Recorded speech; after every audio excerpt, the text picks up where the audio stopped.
YouTube, what's up? It's Michael here again. Thank you for joining me. This week I'm going to be talking about To Sleep in a Sea of Stars by Christopher Paolini. Now, to start off, I just want to kind of give you all a little bit of context.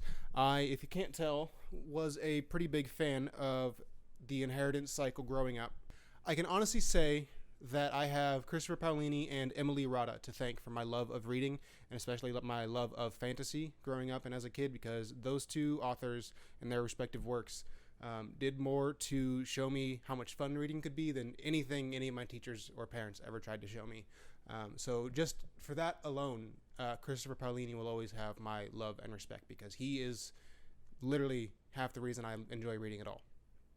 That being said, as an adult, I can recognize that the inheritance cycle has its issues. It is at times a bit derivative and a little bit stilted, but I will always, to my deathbed, maintain that they are a fantastic introduction to fantasy for young people.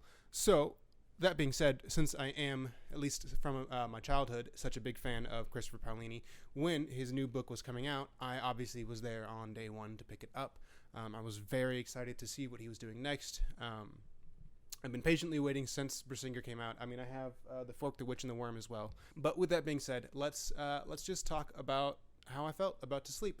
Now, I am, as you may be able to tell from my videos, primarily a fantasy reader, but I have had my science fiction kicks here and there in the past. My taste with science fiction mostly goes towards the space fantasy, science fantasy, like space opera side of it, like with John Scalzi or the Red Rising by Pierce Brown series. Those are like two of my favorite science fiction series, for instance.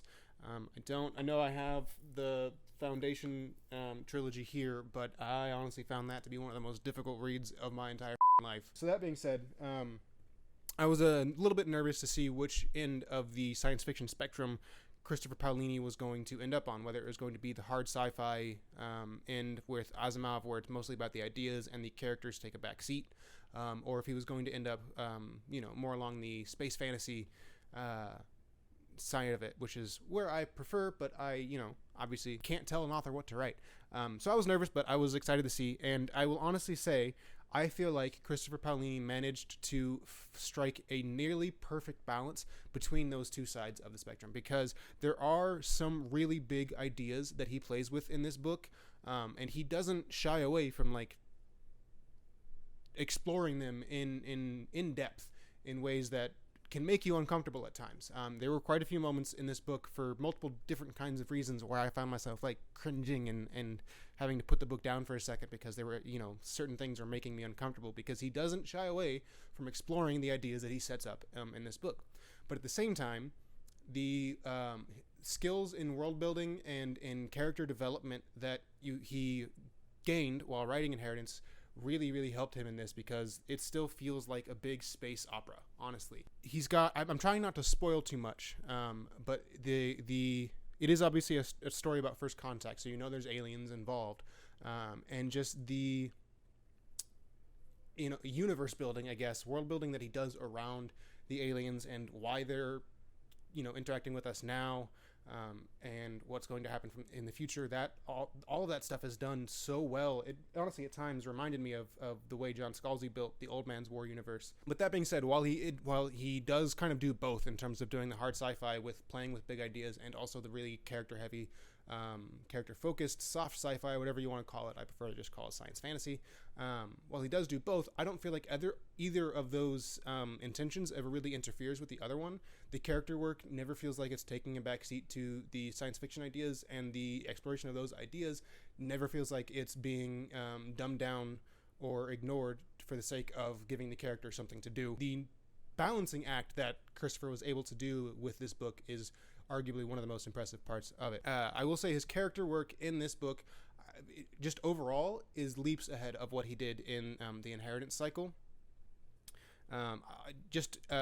For one, as much as I love Aragon, Kira is a much better protagonist. You feel more of her struggles. I think, obviously, if you go back and read these, Aragon feels more real the longer you go in, but you feel like Kira from the beginning in this book. He did a really wonderful job with his protagonist, and all of the side characters are very well written, and he did a really good job of limiting how many side characters he put in.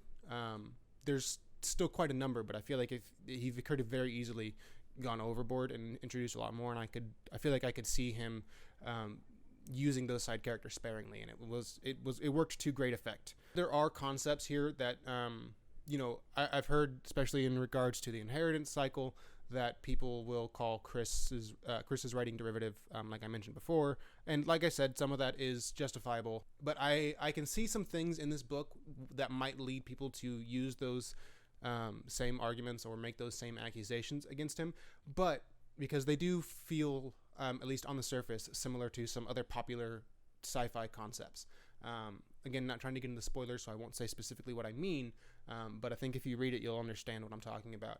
That being said, as Chris explores the ideas that he's put in here, he pretty much always takes them in a very different direction from what you would have expected from how they were used in other popular media. He's always taking the idea and doing something a little bit different with it. So I don't think calling this derivative in any way would be as accurate or justifiable as it would have been with his older stuff. Also, just in terms of his writing and the prose, there are still little moments here and there where I was like, it was a little awkward, kind of a dork, Chris, the way you wrote that. But it was never anything that took me out of the book. His prose has improved magnificently. There is a bit of an issue, especially with the earlier Inheritance books, but it's kind of throughout the entire series of he's kind of got thesaurus-itis, where it feels like he went through and replaced the words he wrote with big synonyms, and it can be a little jarring in the Inheritance books, and I noticed it even growing up, and I don't feel like that's as much or really an issue at all in this book. I definitely feel like, and I don't even know if that's ever really what he was doing. I'm sure he's just a very intelligent man with a vocabulary that far outstrips mine, but it just felt like forcing larger words in there than they needed to is kind of what I'm trying to get at, and I don't think that was an issue at all in To Sleep. His prose is wonderful, and not to bag on Brandon Sanderson, but I've been reading Sanderson for the last few months now, and it is nice to see somebody with a little bit more of a actual flavor to the way they write. It was a nice break from Brandon's very describe what's on the screen and nothing more approach. Now, with that being said, I do just want to spend some time talking about the little bit of things that I didn't like. There really isn't much, but there is one major thing that I did have an issue with, and that is the pacing. The first 30 to 45% of the book is just light speed. It gets going from the beginning and doesn't slow down until you're a good chunk in. I legitimately thought I was going to read it in 3 days because of how fast paced the beginning was, and I loved it. He starts this book off amazingly. That being said, once you do get to that 40-ish, 45% mark, the pacing does start to break up a little bit. It's not slow or bad throughout the entirety of the book. There are definitely some very high-paced moments after that, quite a few. But the pacing starts to kind of stutter stop from there. It'll move forward, and then it'll slow down, and you'll be like, okay, sitting there a little bit bored for a minute, and then it'll go again, and then it'll slow down, and then it'll go again. And watching some of the content that he's put out, some of the interviews he's done about this book, he mentioned one time that his goal with this was to write an entire series in one novel. And in a way, I can see... I think he did that very successfully, because there are definitely... You could take this book and break it up into at least 3 different books and flesh out 3 different sections of the story into their own stories. Now, normally that seems like something that would probably be an issue, and I would say for the beginning third and the ending third, it's really not an issue. Those 2 bits are fantastic.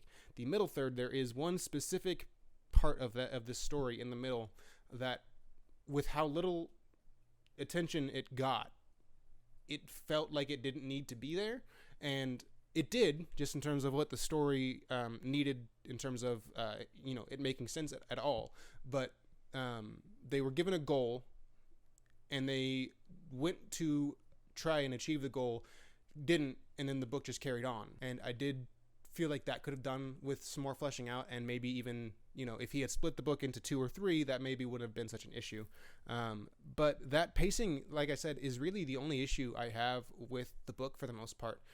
It is one of the best science fiction books I've read in a while. I can genuinely say I was enjoying myself throughout the entire read, because even with the slow moments, the momentum from early on, when you're going at freaking light speed, is more than enough to carry you through those slow parts. So, and they're not even really that slow. It's just when the book starts off faster paced than you were expecting and just kind of shoots you out of a cannon, and then, you start to go 40 miles an hour, it feels slower. That was a really bad analogy, and I'm sorry. So, like I said, that's really my only issue. There are, in terms of personal preference, there's a couple of sex scenes, and as I've said before, I'm just not a big fan of sex scenes in my books, but they're really, I think there's like 2, maybe 3, and they're very short. Like I said, that's a nitpick. It's a small thing, so I don't have a lot of negative things to say. I was trying to find more to make the video length a little bit more, but I'm honestly finding it a little bit difficult to talk about this book because I want to talk about spoilers. So I think I may have to make a spoiler talk video. We'll have to see. But in terms of my final thoughts, like I said, this is one of my favorite science fiction books that I've read now. I would say it's probably a 7 to 7.5 out of 10, definitely leaning towards 7.5, well above average. It's not going to go into my top 3 books of all time, but I'm very glad I read it, and I'm very glad Chris spent the time he did writing it. So anyway, thanks for watching. Hit like, subscribe, all the stuff. I'll try and see you next week. If not, then at least next time.